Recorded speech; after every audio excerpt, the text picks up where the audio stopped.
Black college sports, and then some. We got it right here on HSRN The Network, the voice of HBCU sports.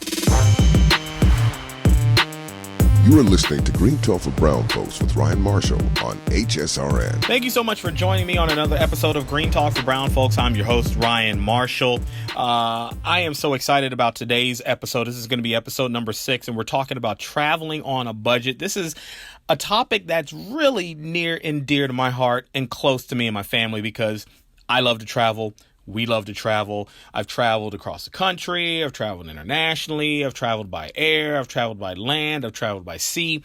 And one of the ways that we want to continue traveling is by traveling on a budget. And I feel like I'm cheap. My wife will tell you, oh, you're super cheap. But I say, hey, I want to continue to take you into places that you want to go and the things that you want to do. And so those are some things that you can do to travel more is by traveling on a budget. And so I'm going to take you through this. And then we also have our very first special guest. So we'll get to that in the next segment. But one of the things that we do to travel on a budget, is a key thing. And I know it kind of is so simple, it's hard, but don't book last minute.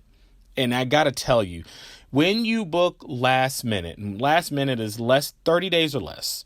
When you book last minute, fares, costs of things tend to skyrocket. Costs of fares for airfare, cost of rental cars, generally costs for hotels.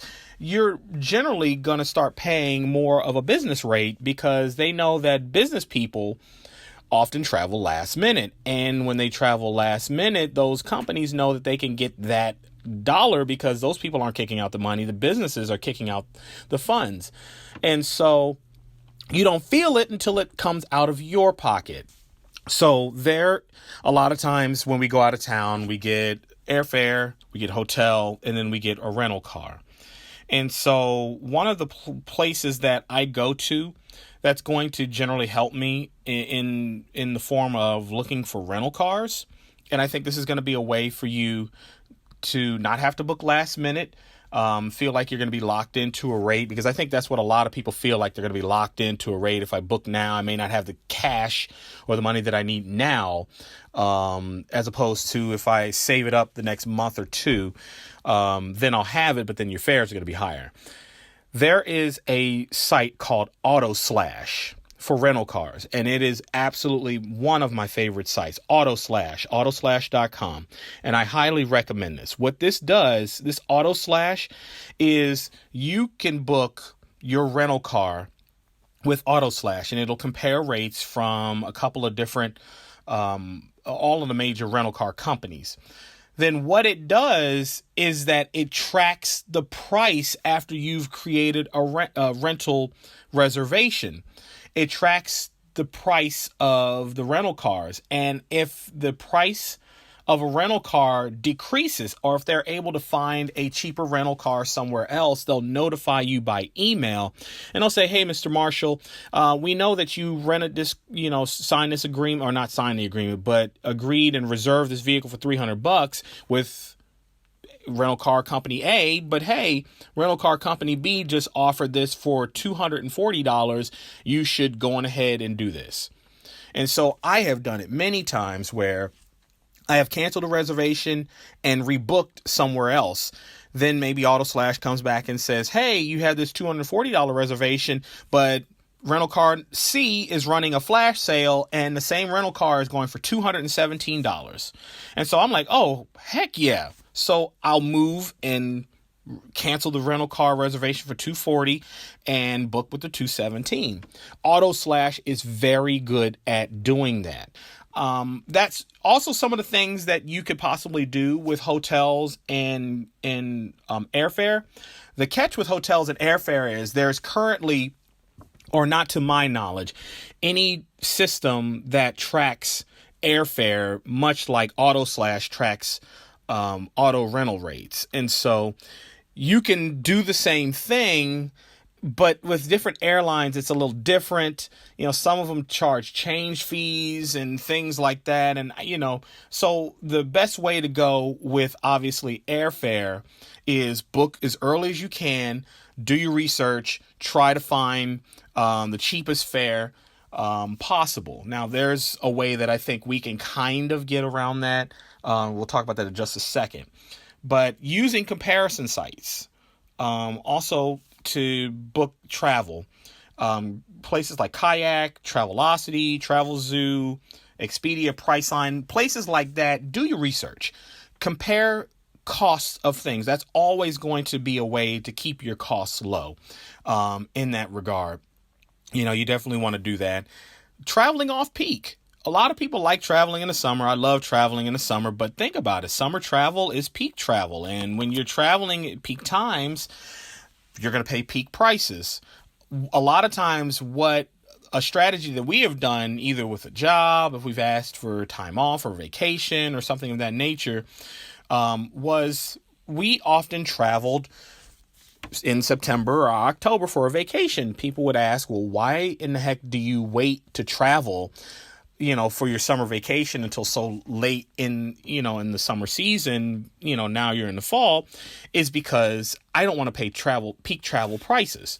And so when you're paying peak travel prices, you're paying premium dollar. I would rather, if I'm going to, and I went on a trip, flew business class to London from the United States, went through Casablanca, Morocco, flew business class, lie flat and everything. I flew off peak because the off peak fares were less than the on peak fares. And so that's something to also think about as well with that. And then one of the ways also too that we talk about reducing your expenses when it comes to traveling is use points and miles. There are some really good savings that you can use with points and miles. A lot of the ways that we end up getting points and miles can be obviously through the travel that we do. Join Marriott Rewards, or join Hilton Honors, or join Southwest Rapid Rewards, or American Airlines, or any one of those rewards companies. And when you travel, make sure to get some rewards out of it, because obviously, you can use those for flights. You can use those for hotel stays, rental cars, a lot of different ways. There are also some ways that you can utilize getting a bunch of different points as well, and points and miles. One of the ways that you can do that is some people get credit cards that are rewards credit cards. Now, I say that with a caveat. If you get a rewards credit card, you have to be extremely disciplined. Never carry over a balance.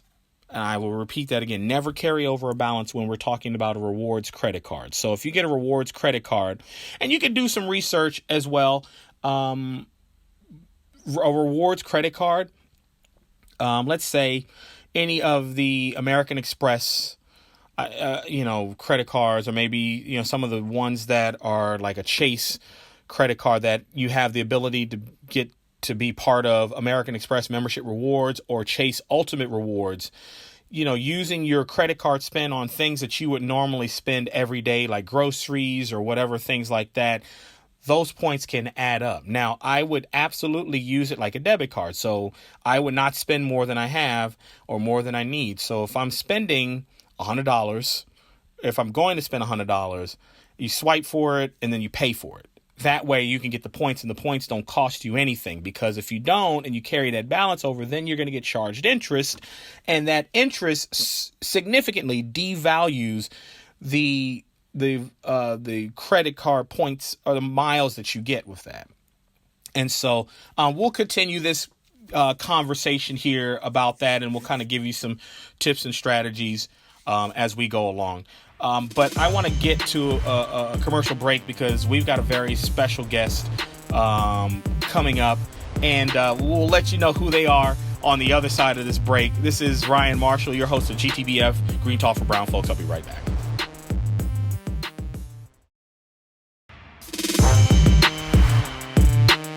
You are listening to Green Talk for Brown Folks with Ryan Marshall on HSRN. Welcome back, everybody, to GTBF, Green Talk for Brown Folks. I'm your host, Ryan Marshall. We're getting into segment number 2, and this is going to be a little bit different from the first 5 episodes that we've done, because in this first segment of episode 6, Traveling on a Budget, gave you some tips and some things that you could do on being able to save money, do things traveling if you have families, if you're traveling by yourself or with your significant other.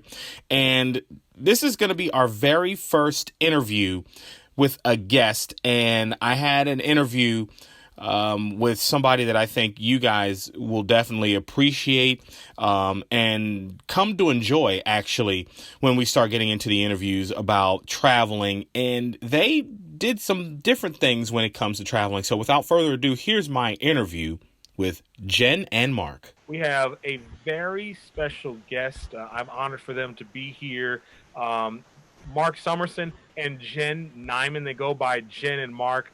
I was going to kind of do an introduction about them, but I want them to kind of introduce themselves and tell you a little bit about who they are. How you doing, guys? Great. Good. Great. Thanks for having us. Yeah, thank you so much. Absolutely. Absolutely. Okay, so you guys are travel bloggers. You've traveled all over the world. You traveled all over the country. Just tell me a little bit about what Jenn and Mark is and what you guys are doing right now. Jenn and Mark is a brand that we started basically just to get out on the road and start utilizing the skills that we already had. We are both photographers, and we've been photographers for a while, probably like the last 10 years, mostly just as a hobby though. And so this was kind of our excuse to travel more, which is something that we're both passionate about, but also to utilize photography and videography every single day. So that's kind of why we started on that journey originally. And kind of get the message of like how possible things are in specific situations, and to kind of show people how possible these things are. Just kind of get out of your head and just get out into the world, get out in the open and just live. Out of our comfort zones, absolutely, for sure. Yes. Yeah. Yep. That's a big one. I grew up in a media family. I went to school for film and broadcast. I've been around media literally my whole life. And I was struggling for a while to kind of find out where that forte was gonna kind of fit in. And we were watching so many YouTube videos before getting out on the road, watching like different people go out there, and it was so much fun to just kind of get everybody's different perspectives. And we decided like, hey, we want to go out and we want to give people our perspective. We want to give people our message. We want to show what we can do. We want to show them how possible things are. And right now, during these trying times, it can be a little bit difficult, but you know, in the end, it can be possible. Yeah, it certainly is possible. I think a lot of people don't realize that just getting out and being able to travel, it does take a lot of money to be able to do that. But a lot of people don't realize that there are some things that they can do to try to cut down on their budget. Now, you guys did something very unique, and you live what is called a minimalist lifestyle. Tell me a little bit more about what a minimalist lifestyle is, and then how you guys decided to live that lifestyle. Yeah, so I think for most people, our version of doing it was a little bit radical and a little bit too much for a lot of people, because what we did was we kind of built up a savings before we left, and we decided not to renew our apartment's lease and live out of our Subaru Outback, basically. We got rid of 90% of our stuff. Yeah, we did get a storage unit for a few months, and that was like, I don't know, $100 a month, but it was a lot cheaper than, you know, the $1,200 a month that we were paying for rent. So yeah, we made that decision to just live on the road, basically. And, you know, we wanted like a Sprinter van, but we didn't want to make that commitment just yet because we weren't sure if we were going to like it, you know? So we got the Subaru Outback, and that was kind of just enough, for a somewhat comfortable life on the road. We put a futon back there, got a futon frame, even modified it a little bit. Wait a Same minute. with There's enough space for a futon in the Outback? Yes. Yeah, Yes. it's really spacious. Yes. Yeah, something like 70 square feet or cubic feet of cargo space. Yep. Yeah. Mhm. So we made it work. We utilized, every single inch that we could and made it work. It worked. We did it for 5 months, and it was the best time of our life, and we can't wait to get out there and do it again. Yeah, I mean, currently we are in an apartment again in Austin, and I think it's just going to be for a year because we are both itching to get back out there. So I think it's going to happen again.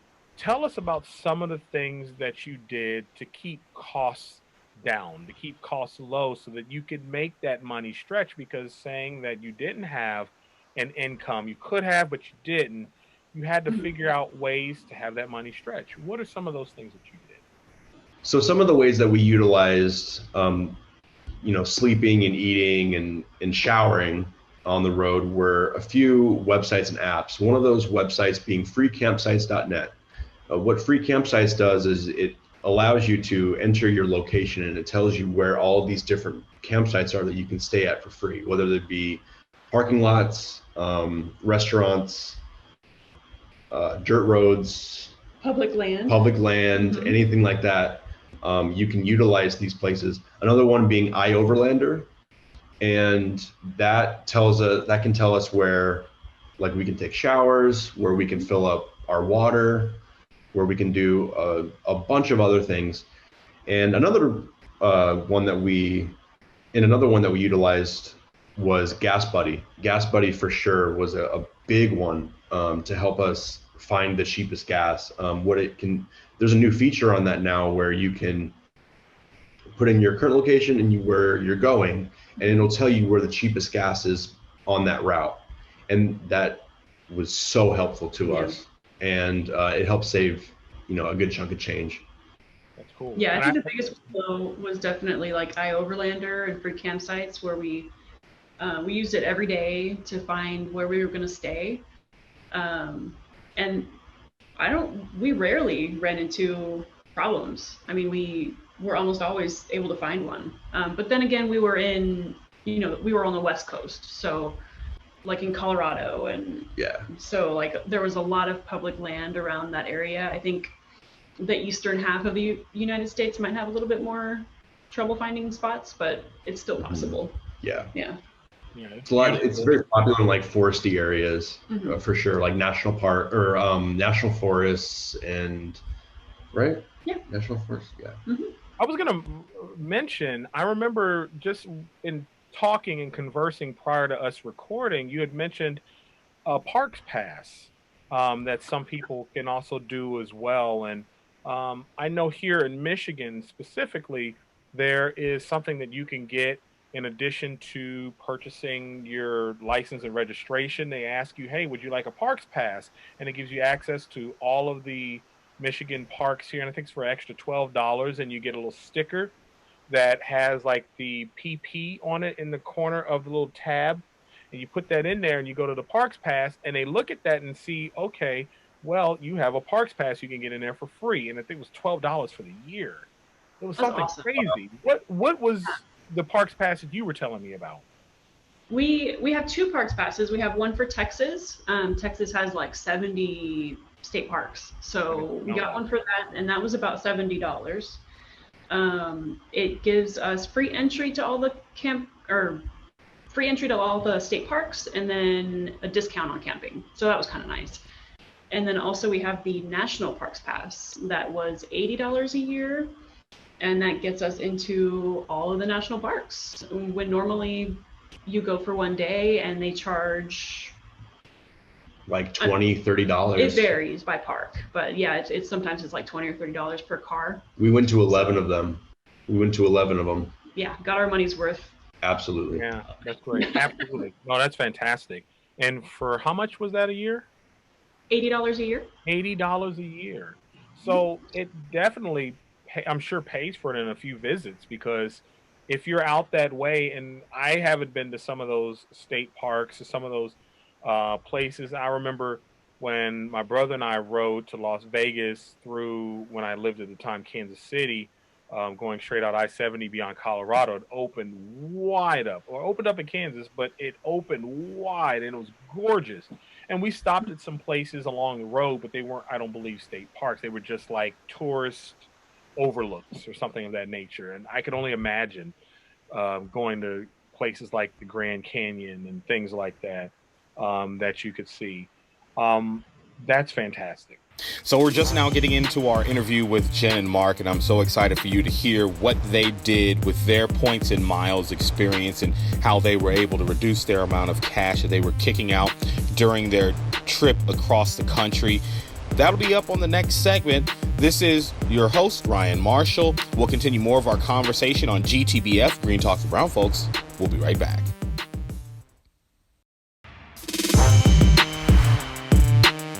You are listening to Green Talk for Brown Folks with Ryan Marshall on HSRN. Welcome back, everybody, to GTBF Green Talk for Brown Folks. I'm your host, Ryan Marshall. I was really excited to talk with these two, Jenn and Mark, about their traveling experience in our episode 6, Traveling on a Budget.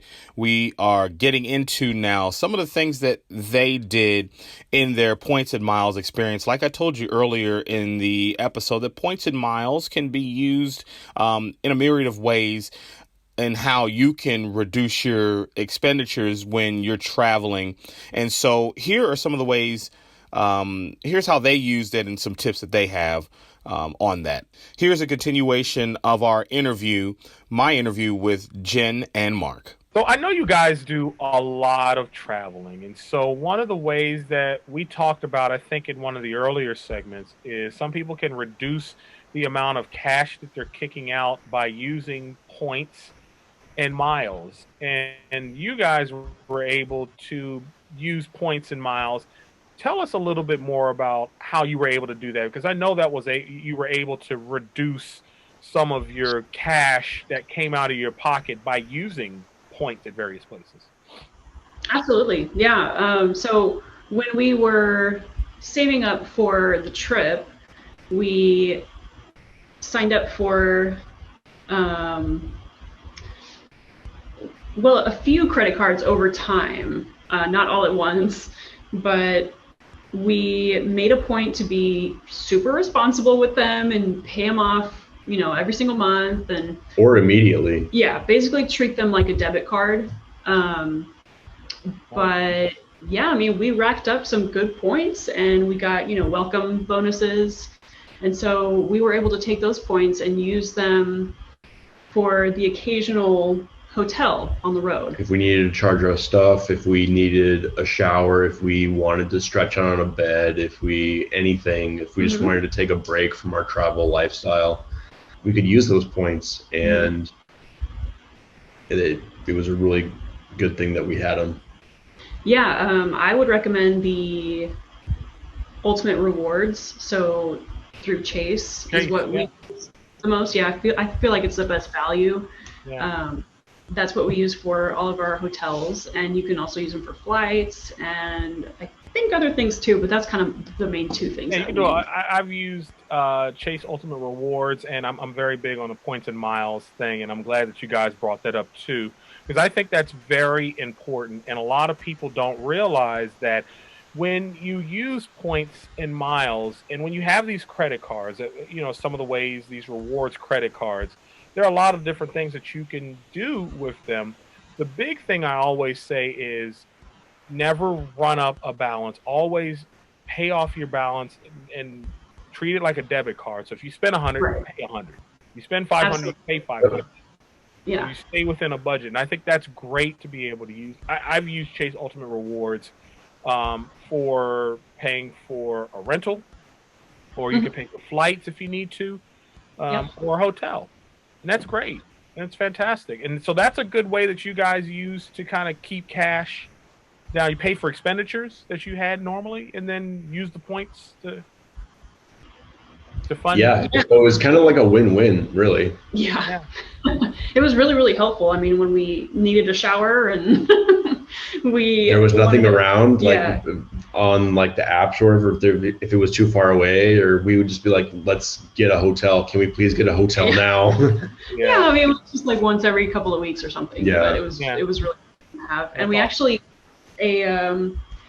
our flights to Japan, we're going to Japan in January. We used points for the whole flight. So Get out here. Yeah, we found a really good deal. Yeah. It was a little over $300 a person, and we just used those points, and so we're going for a month. And we couldn't be more excited about it. Yeah. Good for you. You know, some of my best vacations or places and things that I've done, we've used points, and there are some ways that you can really utilize them. A lot of these airlines, they have partnerships and alliances, and so with other airlines around the world.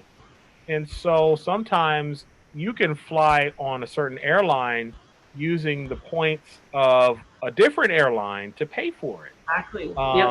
Transferring and Chase Ultimate Rewards, American Express Rewards, some places like that, they allow you to transfer points and miles to those different places that you need to transfer sometimes.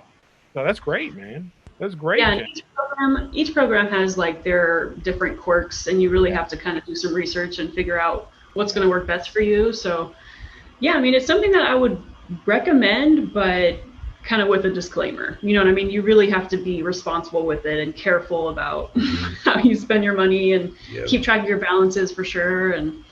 But yeah, it's a really great way to save some money. Absolutely. That's awesome. Tell everybody where they can find you on social media, any emails or anything like that. Let's see. The best way to find us would probably be Instagram. Our handle is Jenn and also Mark. And if you search on YouTube, you can type in Jenn with 2 N's and Mark, and be sure to type in EP or you won't find us just yet. We're still starting out, so the YouTube algorithm's not going to be able to find us. JennandAlsoMark.com is a thing. And we share some of our travel stories there. So I'm so excited to continue this conversation about traveling on a budget. I know the summer is winding down a little bit, but we've got one of the biggest traveling seasons of the year, Labor Day, coming up very soon. And so this is still very important, and not just for the summer, also for any time of the year.